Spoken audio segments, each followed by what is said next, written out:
This is tape 9. Ray, the tour of 1955 to the West Indies, even though you weren't 100% fit because of your hepatitis problem, you still managed to score a test century and to be the leading wicket taker on that tour. What were the conditions like playing there in 55? Well, the West Indies are pretty hot. It's a pretty hot place, and the temperature's about 82 to 87 every day, and it's a hot, sticky heat, and the grounds are very dry and fast, and wickets are normally, when we were there was no grass. Since they've got fast bowlers, they've grown grass, but they reckon they couldn't grow grass nowadays, so we played without grass, and naturally the batsmen were more or less on top. And we found that our bowling averages went up by about 10 compared to other countries. But it was very enjoyable. We enjoyed their type of cricket. They play more or less what we think we used to play, but I don't know whether we did or not, but we used to like to think we played like the West Indies and played shots and didn't defend when it wasn't necessary.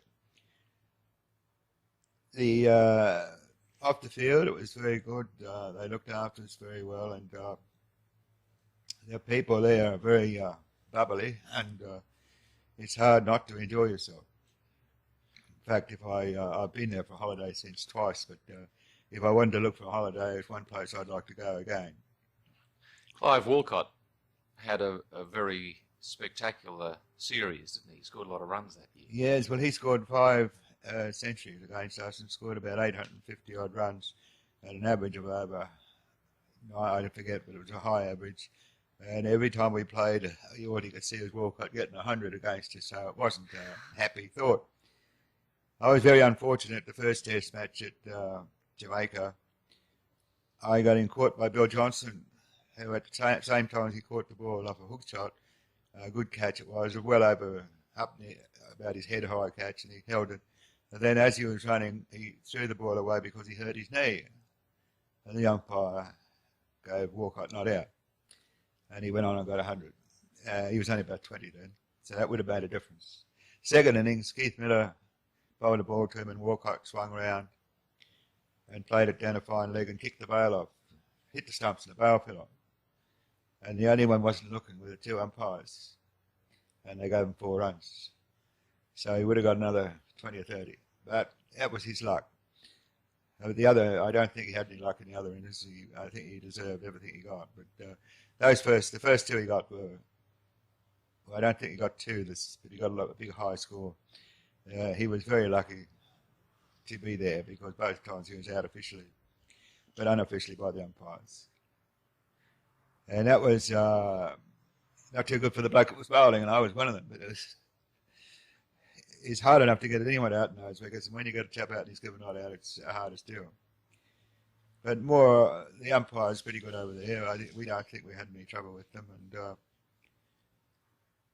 the wickets were good fielding grounds and good fast scoring grounds, and the cricket was spectacular. They got 365 in a day every time they played, I think, and that was one of the reasons why we beat them, because we didn't score as fast, but we got more runs. We didn't get out. They got 365 all out, and we got 700 in 2 days instead of 1. Tell me, how did you travel? Were you still? How did you travel to places like the West Indies in those days? Because that was the first tour, I think, by an Australian Test team to the West Indies in 55. Well, we flew to the West Indies via Canada. We went to Sydney.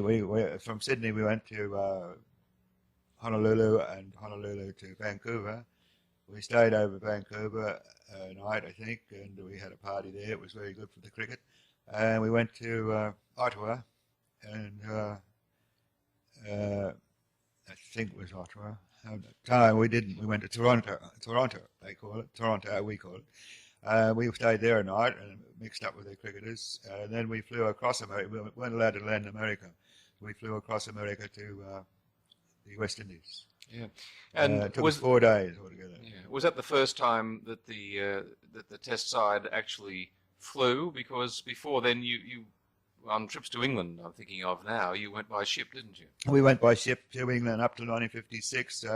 we went by ship to England in 1956, but we flew home because we went to Europe and Pakistan, India, and flew home. We flew across to from Rome to Pakistan, and from Pakistan we flew back to Sydney. Yeah. Can you... India, I think it was. India, Calcutta. Right. Flew back to Sydney. Well, that 55 series in the West Indies was your most successful then. I mean, that was the most successful in 55. After that, you never ever had a series that was quite as successful as that, because you did take 20 wickets, you did play in all 5 tests, and from then on, your next test series was against England. You played in 4 tests, and you never played a 5-test series after that. No, well, I was playing 4 tests in England. I missed the test match at Lord's through injury again with the groin, I think it was, and the back leg, the hamstring. As they gave me that needle, what's the name of the cortisone? Cortisone needle. They gave me that, and it finished my legs for about 3 months. Yeah. And it finished up finally getting both legs sore, and it was very hard to play. I kept on playing. It was very hard to play with 2 bad legs. Yeah. But when I on a trip to France and Germany, between Pakistan trip, I exercised my leg, and by the time I got to Pakistan, it was nearly better. The tour of England in '56, that was your last. That was the last time you teamed up with your old buddy Keith Miller. Well, Keith retired after the '56 tour. Yes. At this stage, you're 34, going on 35. It's considered to be fairly oldish for a fast bowler, a man of your speed, but you still felt that you could bowl presumably as well as ever, I guess. You're not quite as quick. When I wasn't injured, naturally, when you're injured, you can't bowl as well as anyone can't bowl as well as they could. But when I was fit, I bowled okay, and in India on the way home, I got 7 wickets at Madras against India on a beautiful batting wicket. 7 for 43. Then. Yeah, I thought I bowled very well in that match, and I was just getting back into form after the English trip when my legs were not too good, and I was pleased with the 7 for 40 I did Madras. And when I got back to Australia, I think I did pretty well in the Shield matches. And I was very surprised when I didn't get picked to go to South Africa in '57. 57. Yeah. What do you remember about that '56 series in England, apart from the fact that injury seemed to dog you throughout? Was it a wet summer at all, or what were the conditions like? Well, I think the conditions were all right, but I had a lot of trouble there. You would not believe this, but I used to get 2 pair of boots given to me by a factory in North Hampshire, and they used to give us 2 pair of boots, and they used to make mine specially for me.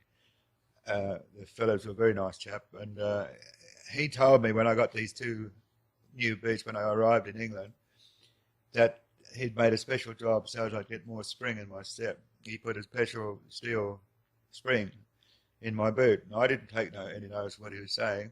And I didn't even know any different anyhow. I didn't use those boots for about 3 or 4 weeks anyhow, because I never wear new boots whilst I got old boots. And I wore them in a practice. And whilst I'm practicing, I never know what's going on. I don't worry if the boots they don't hurt or anything like that. But when I first played it, I was in a test match at Leeds. The first time I played was at the Surrey at the Oval.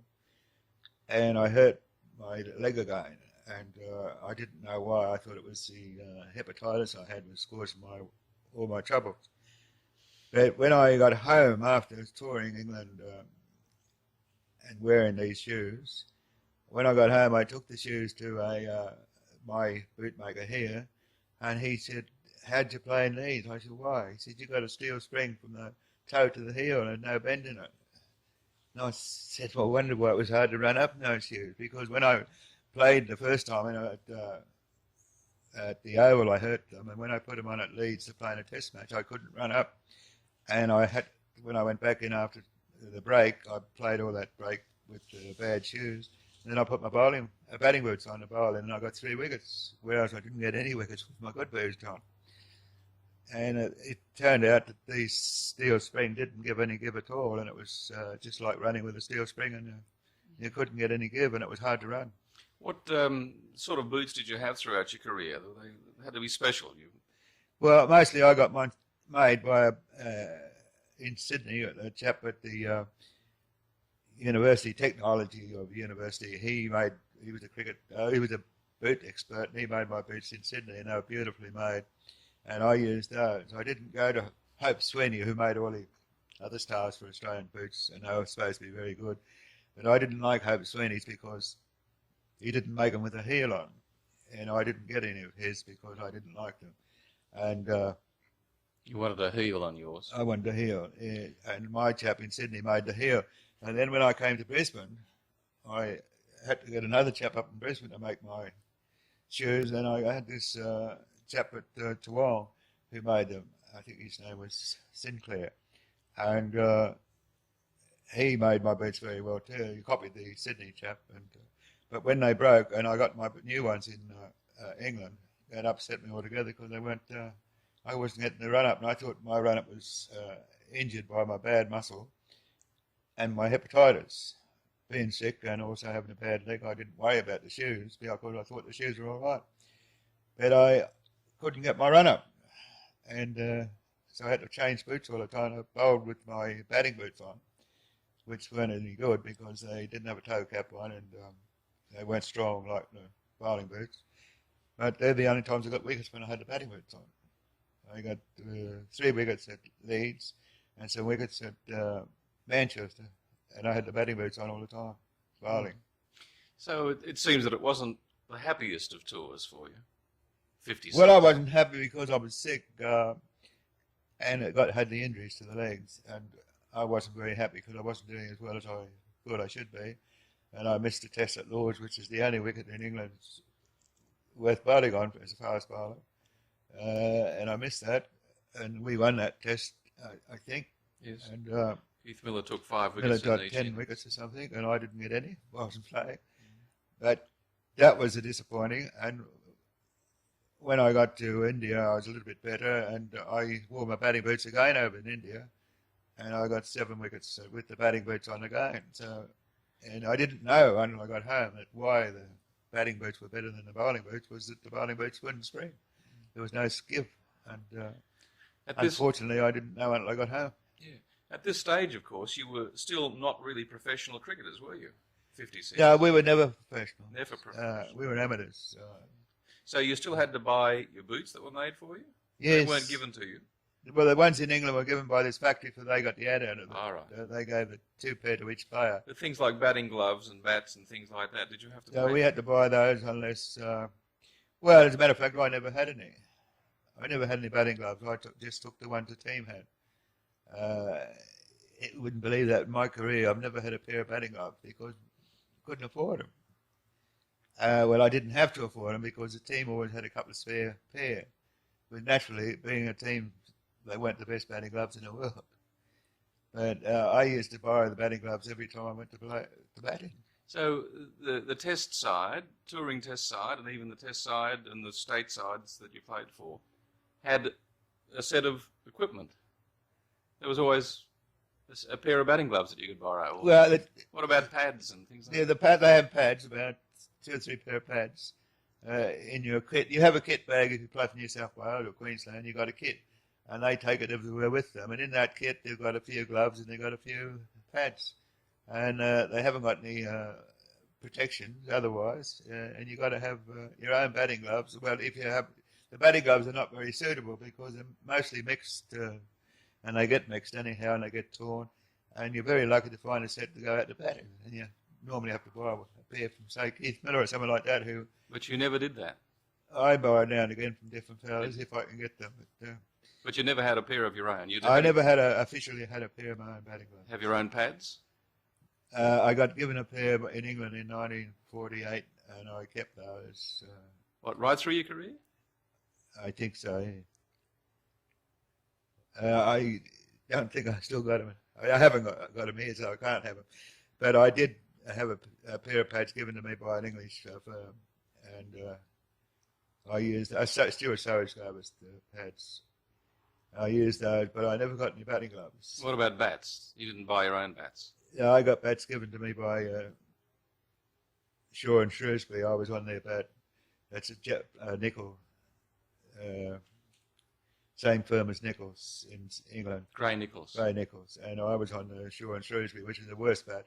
Keith Miller was on the Grey and Nickel, and I was on the Shaw and Shrewsbury. And no one ever heard of the Shaw and Shrewsbury. I didn't get any money out of it. I think I was on a sixth with the bat, or was shooting a bat, but I never got much money out of that. I don't think I ever reached $100 in 1 year. Playing after the tour of England, you played in India and Pakistan, was it? On that trip back with Ian Johnson as the skipper. Yeah. Maybe I'm jumping a little bit ahead of myself here. The big thing to remember about the '56 tour, of course, was Jim Laker's memorable match at Manchester. I think you were actually batting when he broke that, or set that new record of 19 wickets in the. Well, I was the last one to get out in the second innings. I got not out in the first innings, and he got me out, and I was last out in the second innings. So I would have been the last one. He got his 19th wicket. I would have been his 19th wicket. So that's still a record. So I would be up in his books, I suppose. I might have my name in the record books. Yes. Tell me about that wicket. It must have been an exceptional bowling performance, but then the conditions didn't really favour Australia then either. Well, all that year they had wickets that spun. At Nottingham we played the first test, and it spun. It didn't spin badly because it was a wet wicket. It rained, and the marl they put on the wicket just acted a little bit of spin, but it would have been as if it was a wet wicket. You wouldn't know the difference. And we got out of that one. We drew that match because of the rain, and we batted a little bit better than we did at Manchester. But in the other matches at Manchester and Leeds, they had spinning wickets. They had the marl put on and it dried out, and it was impossible for fast bowler to bowl because you couldn't get a footing. I couldn't get a footing anyhow, and there was no grass in the wicket. It was just this white marl on top, and when it dried out, it spun. But when we happened to bat second, and that's the worst time to bat. We bowled first, and that's the worst time to bowl because the wicket's not bad when it's first laid.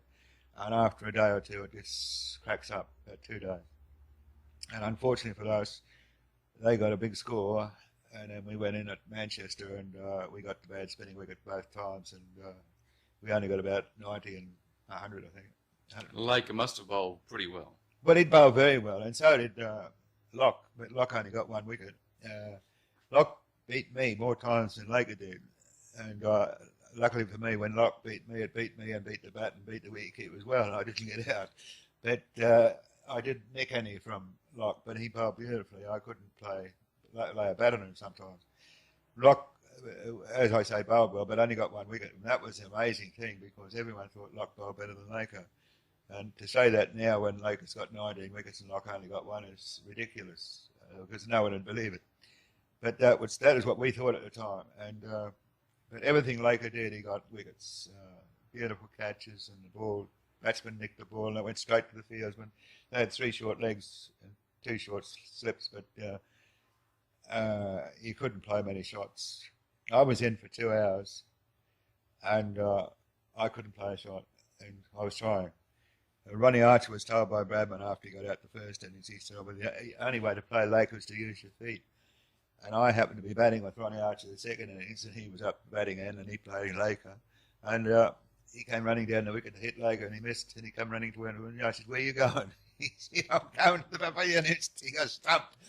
But that was Bradman's idea of how to play him, to use your feet. But you couldn't use your feet because the ball was spinning so much and stopping and turning and kicking, and it spun so much, and he didn't know which way it was going to spin. One would spin from the off, and the other spin from the leg. I went in the second innings and I said to Godfrey Evans, I said, what's going on, Godfrey? He said, nothing, it's not spinning. And I got 3 balls that spun so far that he couldn't stop, and I got 12 runs off the first 3 balls because they were 12 byes. 2 went down the leg side and 2 the leg slips. and one went down the offside through the offset, and it was the same ball. It broke. One broke he reckons it was his leg cutter, but it was the same type of ball anyhow, and it spun so sharply that no one had a chance of stopping it. And I said to Godfrey, "Thanks, Godfrey. Not doing much, is it?" Was he pretty quick through the air, Laker? Well, he wasn't really quick, but he was quick enough.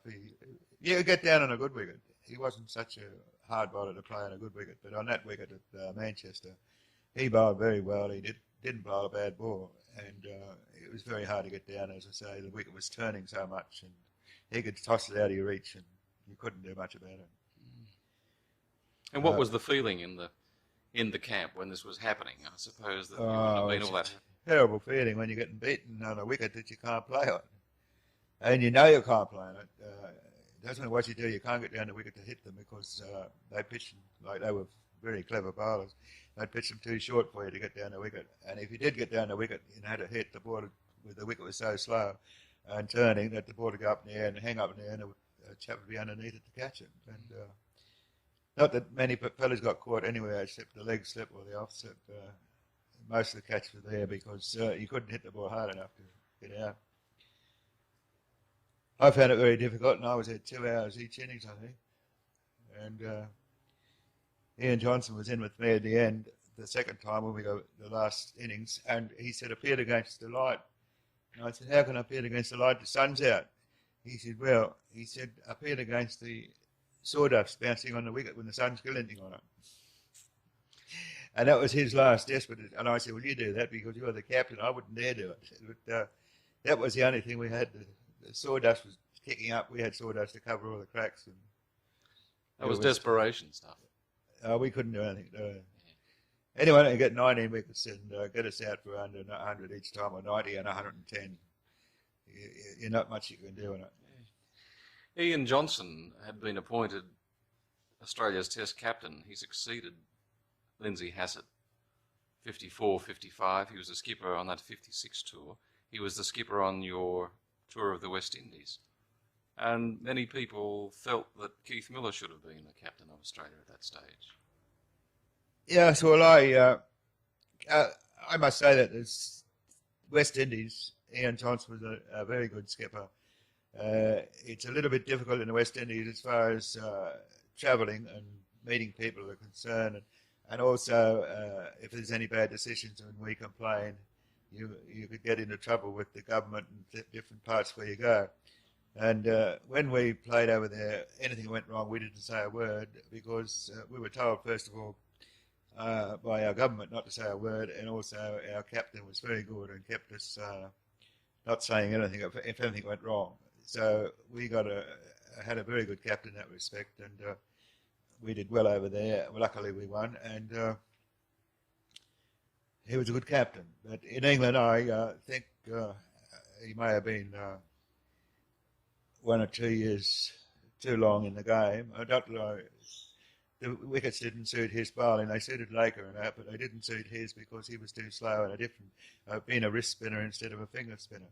And he wasn't suited to it. So I'm not saying he wasn't as good as Laker or anything like that. But I think Keith would have been a better captain, but he didn't get the opportunity to be captain very much because I have a funny feeling those days that they would prefer to have a chap that doesn't bowl properly, a fast bowler. They didn't seem to think that fast bowlers had any brains. As Noel was saying, that you have to be a fool to be a fast bowler. And the fast bowlers say, well, it helps a bit. But not many fast bowlers have ever been captain of any team, I don't think. And was on that trip to India on the way home in 56 that you in fact did captain Australia. I did. Oh, well, that was only because the two other chaps weren't available. Miller was injured and so was Johnson, and they didn't play in the match, and that's why I was captain. But I have captained Australia. You can remember that. Of course I remember it, yes. It was a wonderful honour to be captain of Australia. Yes, we were unlucky we didn't win that too. We just got out. They just got out of that. We had, say, 450 runs, and they got 218 each innings, I think, but they had just enough to save being defeated. I don't think we got them out the second time. We had about 9 wickets down. But, and of course, we didn't have any bowlers. We had injuries and sickness. My two bowlers was Neil Harvey was one of my main bowlers. Richie Benoit didn't bowl a ball in the first innings. Davis didn't bowl a ball in the match because he was sick all the time, and he didn't bowl a ball. And I had the Rutherford, and he didn't bowl in his life, except he reckons he could bowl, and he got 2 wickets, and he said, "You brought me on too late. We would have won if you had brought me on earlier." And well, Jackie Wilson went off the field. He only bowled 1 or 2 overs and went off. So we had a terrible time with Harvey and myself, the opening bowlers. It must have been a very strenuous tour, especially as you just completed a tour of England. Well, it was strenuous because where we made the mistake, or the Border Control made a mistake, they let us go 3 weeks on the continent between the trip from England and, or 3, I think it was only 4 weeks.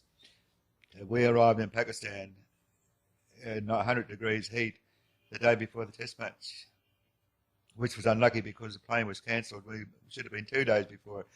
But to go to a country like that, you should be there a week or 2 before it so as you get acclimatised, because it's very hard to play cricket in India and Pakistan without being acclimatised. Same as South Africa. You should go to South Africa early if you go to Johannesburg, because it's 7,000 feet up in the air. And you need acclimatisation. And what were conditions like in India At that time? Well, not too good. It's always hot and dry. It's always hard to bowl on the wickets over there, and I played mostly matting wickets when I played, especially the second time I went over with Rishi Beno as captain. We had 8 matches in 8 weeks, I think, 8 test matches we played in 8 weeks against Pakistan and India, and we divided the team up to play different matches. Everyone had to play because I didn't have enough time to play the same team. We had to give the other chaps a game, so they divided up the matches. And everywhere I played, I got a matting wicket. And it's impossible for me to bowl on a matting wicket because they wouldn't let us use spikes. But every time they played, they used spikes. Their bowlers used spikes, but we weren't allowed. And one match there, I borrowed one of their chaps' spikes, and I practiced it, and it was pretty easy to bowl with spikes on. And next day, I got up to get the spikes from the chap, and they sent him home. He was sent back from Dhaka to Pakistan to Karachi. He took his shoes too. What about health matters on that trip? Because they were a lot different then. Conditions were different. It's very bad because everywhere you went, you got stomach trouble for 2 days. Or you got Bombay, you got Bombay belly, and Madras, you got Madras tummy, and they had a different name for it, but it was. In fact, the doctor told me over there, an Indian doctor said, "Where you made a mistake, you brought your own doctor, and your doctor's got the only pills you have when you get sick in Australia. He gives you a pill to stop you having a stomach upset." He said all these upsets in India are different upsets. Every town you go to is a different upset, and you've got to have different tablets for it. And he said, "You're not doing that. You're taking the same tablets, and that's why you're getting sick all the time." Whether that was true or false, I don't know, but I think I don't know whether it's wise to take a doctor with you to a strange country like that. They don't know any better the conditions than you do. And we don't know them, certainly. We didn't know whether to drink water. Matter of fact, I remember several players cleaning their teeth with toothpaste and gin. Right. Was that one of the things you did to try and stay healthy? Well, you weren't allowed to touch the water. The water made you sick straight away. And you couldn't have ice because that made you sick. And so we had to clean our teeth with something. So some of them cleaned their teeth with gin and toothpaste. Whether it did them any good or not, I don't know. Was that the hardest tour you've ever made?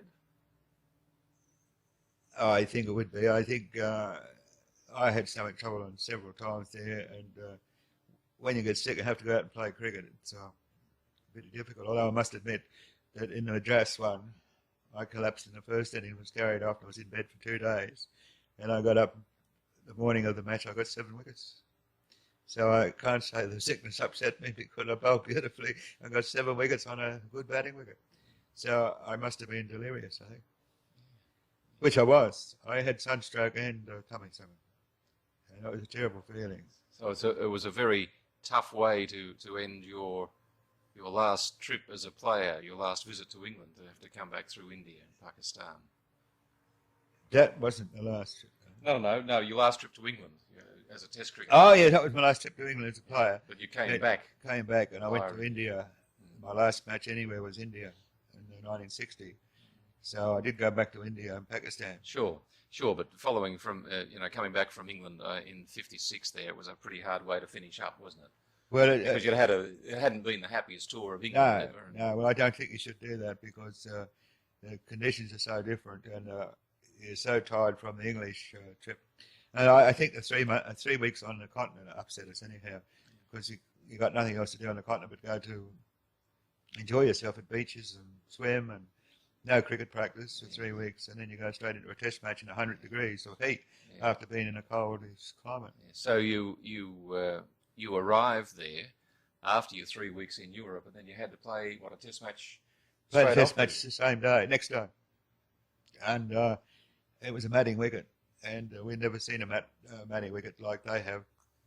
They have a mat wicket over Antwerp, and we went down. They got us out. They won. We batted first. I think they won a toss and sent us in, and we found a wicket when they bowled, and it was doing all tricks, and it was turning and cutting.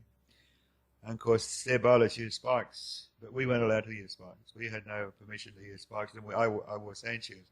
But when we bowled, the wicket didn't do anything because they tightened the mat up. So these were sort of we didn't know local conditions, sort of hometown advantages. Yes, well, a local Englishman told us after we gave out the first innings that you should have sent someone down to watch them put the mat down, because the other teams that play there, they put the mat down, they have their own blokes pulling the mat tight, and they have hundreds of fellas pulling that mat, and they pull it so tight that the ball doesn't do anything. It's a beautiful batting wicket. But when the other opposition go in, they not only leave it loose, they throw bottle tops and stones underneath so the ball will hit it and turn. Whether that's true or false, I don't know, but after that we sent a 12th man down every morning, or 13th man every morning to watch the mat go down at 8 o'clock, and we improved.